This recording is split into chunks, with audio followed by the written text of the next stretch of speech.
The freezing alpine wind of March 1922 shrieked like a dying animal across the desolate Bavarian countryside, carrying the bitter scent of pine and oncoming snow. Hidden deep within the dark, suffocating forests near the isolated town of Schrobenhausen sat Hinterkaifeck, a grim, weathered farmstead that seemed entirely cut off from the living world. The Gruber family who inhabited the remote homestead lived a quiet, deeply religious life, but the local villagers whispered darker truths about the tight-knit household.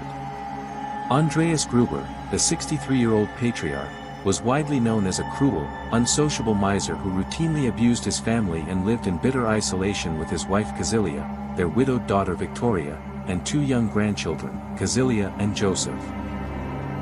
The atmosphere inside the thick timber walls of the farmhouse was permanently thick with unspoken tension, cold resentment, and absolute domestic dread. As the winter months began to dissolve into early spring, a series of deeply unsettling, unexplainable anomalies began to manifest around the lonely property, fracturing the fragile sanity of its inhabitants.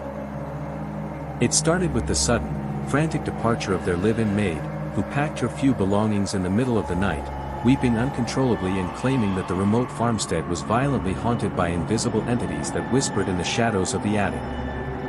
For months, Andreas Gruber mocked the woman's terrifying claims as simple female hysteria, until the morning he stepped out onto the pristine, untouched snow covering his front courtyard. There, stretching cleanly from the dark edge of the dense pine forest directly toward the rear entrance of the machinery shed, was a crisp trail of large, heavy human footprints.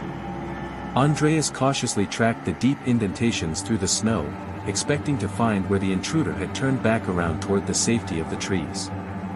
However, as he reached the wooden threshold of his home, his blood turned to ice. The footprints led exclusively toward the farmhouse, with absolutely no returning tracks leading back into the wilderness. The terrifying realization that someone had walked directly into his domain and remained completely hidden inside the structure turned the old man's stubborn arrogance into absolute, paralyzing paranoia. That very night, the rhythmic, heavy sound of deliberate footsteps began to echo through the wooden floorboards directly above their bedrooms, scratching and creaking in the pitch-black attic spaces during the midnight hours. The psychological terror inside Hinterkaifeck intensified over the following days as the hidden intruder began to manipulate the family's reality. Andreas searched every corner of the property armed with an old iron rifle, checking the locks on the heavy barn doors and inspecting the dark corners of the grain silos, but he found absolutely nothing. The locks had been mysteriously picked, and a strange, unknown German newspaper that no one in the family had ever purchased was found resting neatly on the kitchen table. The surrounding community remained completely oblivious to the psychological prison that Hinterkaifeck had become, as the family chose to hide their growing terror behind closed doors, trapped in a silent nightmare.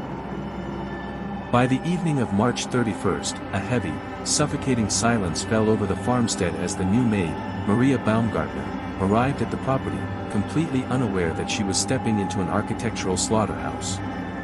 The trap had been meticulously set by an unseen predator who had been living inside their walls for days, watching their every movement, learning their daily routines, and waiting for the absolute darkness of night to strike. One by one, under the cover of a pitch-black midnight storm, the family members were lured into the cold wooden barn. The hidden stalker struck from the shadows with a heavy iron mattock, brutally ending the lives of Andreas, his wife, his daughter, and young grandchildren before slaughtering the new maid in her bed. For days after the massacre, the killer casually lived inside the house, eating their food, feeding the farm animals, and keeping the chimney smoking while the bodies lay hidden under straw. When the village search party finally discovered the gruesome scene days later, the cold Bavarian wind was the only sound left. The identity of the Hinterkaifeck killer remains a permanent, unsolved historical mystery, leaving behind a chilling monochrome nightmare frozen in time forever.